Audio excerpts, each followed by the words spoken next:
Dover, New Hampshire is located in the southeastern part of the state, at a point where the Cocheco and Bellamy rivers meet at the tidewater.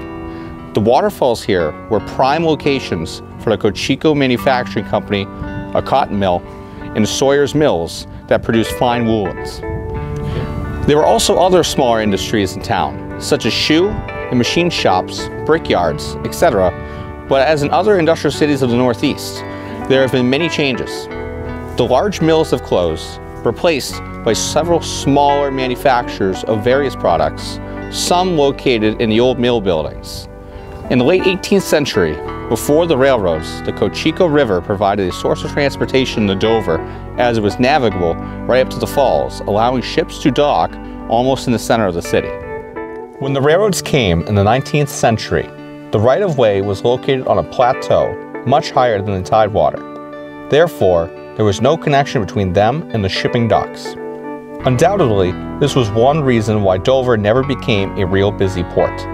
There is no commercial shipping in Dover today. At one time, there were 3 railroads serving the city. They were the Boston, Maine, Portsmouth and Dover, and the Cocheco Railroad.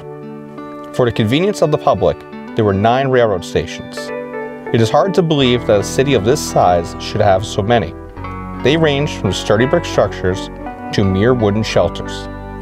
A list of those stations include Dover, Cocheco, Folsom Street, Sawyer's, Cemetery, Cushing's, Bellamy, Hilton, and Dover Point. Of the 3 railroads in Dover, the Boston, Maine was the first, reaching there on September 1st, 1841. The first station was built at Coffin's Cut near the present location of the Dover Arch. The next year, they crossed the Cocheco River and built a station on 3rd Street, with service beginning on July 5th, 1842. The roundhouse and locomotive servicing facilities were located in what is now known as the 2nd Street Yards. The second railroad to reach town was Cocheco Railroad, with the first train arriving on September 18th of 1849. This railroad had only one station in town, and that was Cocheco Station. Its trains terminated at the Boston, Maine station on 3rd Street. The third and last railroad to reach Dover was the Portsmouth and Dover, connecting these 2 cities. The first train left Dover for Portsmouth on February 9th, 1874. This line ran through the 2nd Street Yards, crossing the Cocheco River where I'm standing, with the first stop at Folsom Street, which is barely half a mile from Dover. About another mile afterwards, you arrived at Sawyer's. This was the station for the Sawyer Woolen Mills on the north bank of the Bellamy River. This mill was the largest customer on the line in Dover. After leaving Sawyer's, there were 4 flag stops in the rural area on the way to Dover Point.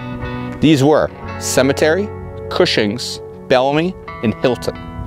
The last station was Dover Point, at which the line crossed the Piscataqua River on a long wooden bridge to Newington. The Spalding Turnpike, starting in Hilton Park in Dover Point, follows close to and at sometimes on the old roadbed. As time passed, this railroad, as well as the Cocheco Railroad to Rochester, were taken over by the Boston, Maine.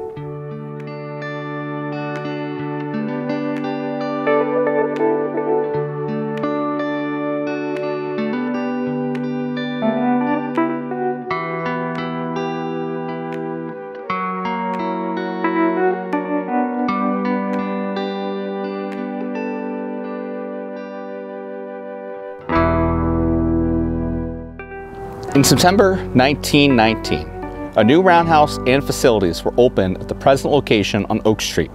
The yard was large, with an impressive roundhouse, turntable, passenger servicing yards, coal tower, and extensive freight yards, hosting traffic for 3 lines in Dover as well as the nearby Conway branch from Rollinsford up to the White Mountains. In the days of steam, Dover being about midway between Boston and Portland, many trains stopped here to take on water. In the wintertime, it was not uncommon for the snow trains to put on an additional locomotive for the run up the Conway branch. With trains coming and going on the Boston to Portland main line, up and down the mountains on the Conway branch, also on the line for the Portsmouth as well as the Lakeport branch, Dover was a very busy place. Depending on the time of year, there would be 50 or more trains originating or passing through town.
Today, Dover is only a shadow of its former self as far as the railroad goes.